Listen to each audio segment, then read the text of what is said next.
Molitva je naš razgovor sa Bogom, a kada čitamo Svetopismo, onda Bog razgovara sa nama. Svetopismo su napisali Bogom nadahnuti ljudi i to Duhom Svetim.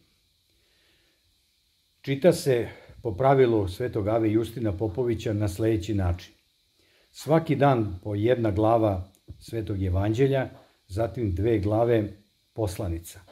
Kada se prođu poslanice, a sve vreme se čita po jedna glava Evanđelja, onda se prelazi na knjigu Otkrivenje Jovanovo i tu se čita sada po jedna glava. Znači, jedna glava Svetog Evanđelja i jedna glava Otkrivenja Jovanovog. Kada se završi Otkrivenje Jovanovo, onda se prelazi na dela apostolska, ali tu se sad čitaju po 2 glave. Dakle, jedna glava Svetog Evanđelja i 2 glave dela apostolskih.